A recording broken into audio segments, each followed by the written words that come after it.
গৃহপ্রবেশ ধারাবাহিকের আজকের পর্বে আমরা দেখতে পাবো যে গল্পের শুরুতেই আমরা দেখতে পাই আদি আর মোহনা বাগানে কথা বলছে। মোহনা আদিকে জানায় সে তার সন্তানের মা হতে চলেছে, কিন্তু আদি এসব কথা কিছুতেই মনে করতে পারছে না। সেই রাতের ঘটনাগুলো ঠিকঠাক মনে পড়ছে না তার। সে মোহনাকে বলে, তোমার হয়তো কোথাও ভুল হচ্ছে, আমি কিছুই মনে করতে পারছি না। মোহনা শান্ত স্বরে বলে, ঠিক আছে আয়ান, তোমাকে কিছুই মনে করতে হবে না। এই সন্তান আমার, রেসপন্সিবিলিটিও আমার। আমি আর কখনো তোমাকে বিরক্ত করব না, তোমার জীবনে আসব না, কিন্তু এই সন্তানকে আমি জন্ম দেব, আর এই সন্তানের উপর তোমার কোনো অধিকার থাকবে না। অন্যদিকে আমরা দেখি শুভলক্ষ্মী আদিকে ফোন করছিল, কিন্তু তার ফোন বন্ধ। তাই শুভলক্ষ্মী খুঁজতে খুঁজতে বাগানের দিকে চলে আসে, কারণ সে জানে আদির মন খারাপ হলে বাগানে থাকে। পরে আবার দেখানো হয় মোহনা আর আদি কথা বলছে।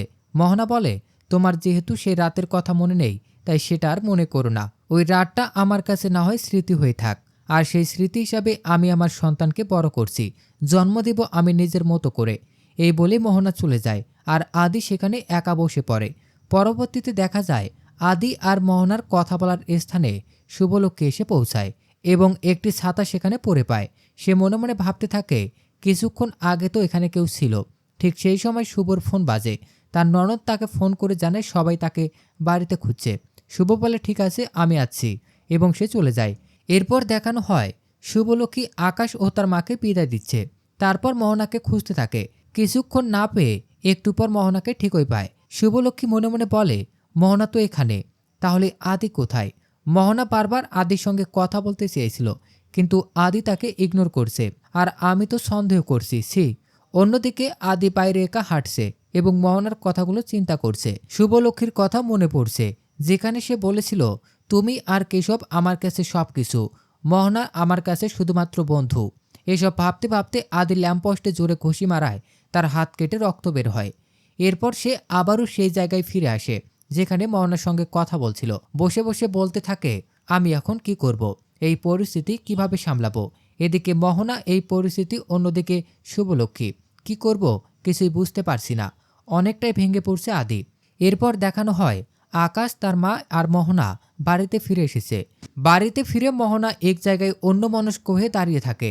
তার মা কিছু বলার চেষ্টা করলেও আকাশ তাকে আটকে দেয়। তার মা মোহনাকে একটা তোয়ালে দিয়ে দেয়। এরপর তারা জিজ্ঞেস করে, অনুষ্ঠানের মাঝখানে তুই দীর্ঘক্ষণ কোথায় ছিলি? দীর্ঘক্ষণ কোথায় ছিলি? আমরা তো তন্ন তন্ন করে খুঁজেছি, কিন্তু কোথাও পাইনি। মোহনা কিছু বলতে চায় না, কিন্তু তার মা তাকে একটু চেপে ধরে শোনার জন্য বাধ্য করে। ওই সময় মোহনা অসুস্থ বোধ করে তাদের এড়িয়ে রুমে গিয়ে দরজা আটকে দেয়। আকাশ ও তার মা অনেক ডাকাডাকি করেও দরজা খুলতে পারে না। তারা বুঝতে পারে মোহনা বমি করছে, তাই আকাশ তার জন্য ঔষধ আনতে চায়। সে সিনে আমরা দেখতে পাই শুভ বাড়ির ভেতরে ঢুকছে। বাড়ির সবাই শুভর কাছ থেকে আদির কথা জানতে চায়। শুভ জানায় আদি এখনও ফেরেনি, সবাই চলে যায়। এরপর শুভ অনুষ্ঠানের সময়ের ব্যবহারগুলো স্মরণ করতে থাকে।